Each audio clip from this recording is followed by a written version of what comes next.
Assalamualaikum warahmatullahi wabarakatuh. Hai, ketemu lagi di podcastnya Kanit Not. Kali ini tamu kita luar biasa. Ada Bu Nida. Assalamualaikum. Apa kabar Bu Nida? Sehat? Waalaikumsalam warahmatullahi wabarakatuh. Alhamdulillah luar biasa. Allahu Akbar. Sehat-sehat. Apa kabar Kanit Not? Alhamdulillah sehat juga. Semangat sekali nih kayaknya Bu Nida nih ya. Nampak selalu berseri gitu mukanya. Masya Allah, alhamdulillah. Dengar-dengar sekarang lagi mengikuti program guru penggerak. Oh iya benar. Alhamdulillah sekarang malah sudah sampai modul 1.2 dari modul 1.1. 1.2 di bagian 1.2.J koneksi antar materi. Wah, hebat. Mau nanya nih Bu Nida ya. Selama mengerjakan kan tadi Ibu bilang katanya ada modul 1 sampai modul 1.1 sampai modul 1.2 gitu ya. Nah, selama mengerjakan modul 1.1 sampai 1.2 nih Bu Nida, momen apa yang dirasa paling penting atau menantang atau mencerahkan bagi Bu Nida dalam proses pembelajarannya? Kayaknya semuanya ada tuh. Gimana? Gimana? Yang paling penting itu ketika mau ada Google Meeting atau webinar. Kenapa? Ya, karena di Google Meeting atau webinar itu para calon guru penggerak kan ketemu ya.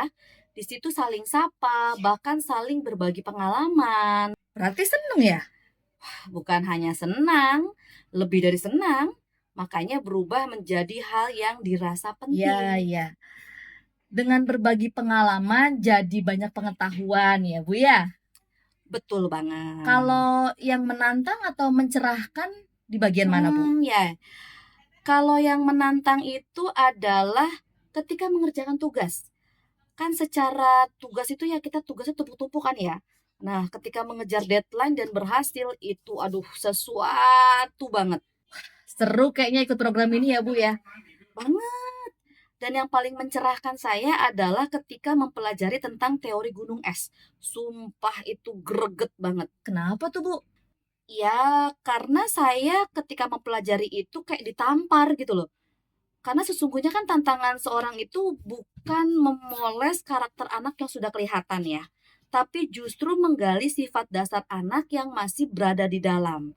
Jadi kayak gunung es. Kamu tahu kan gunung es? Oh, yang di Laut Antartika itu kan Bu ya? Betul.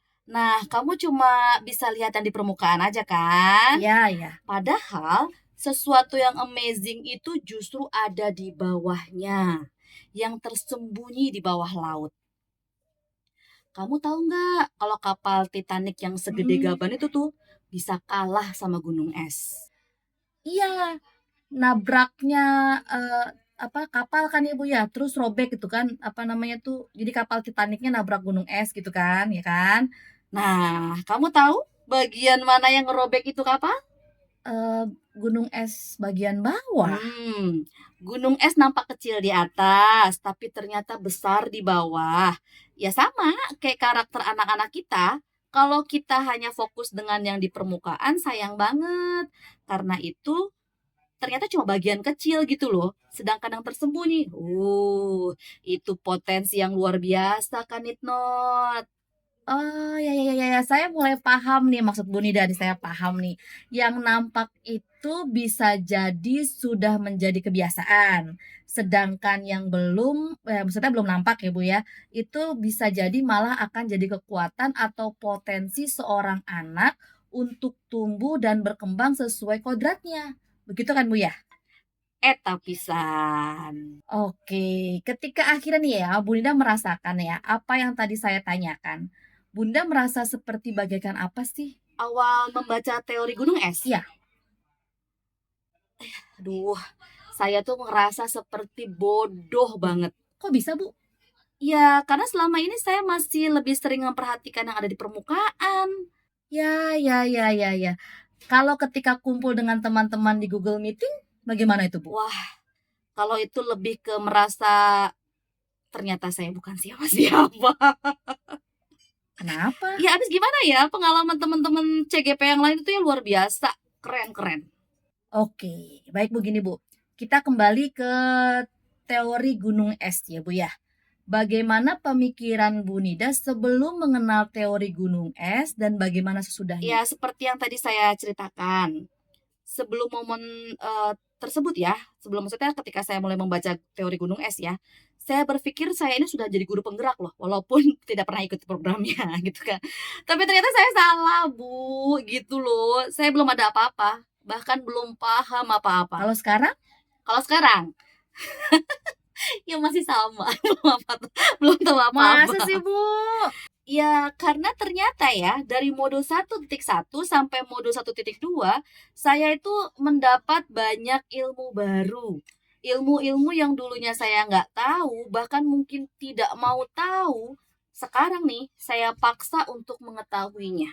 Dan bener loh teori ilmu itu, ternyata semakin kita tahu, kita tuh ternyata belum tahu apa-apa gitu loh. Iya kan, aneh Bu kan? Nida nih merendah banget.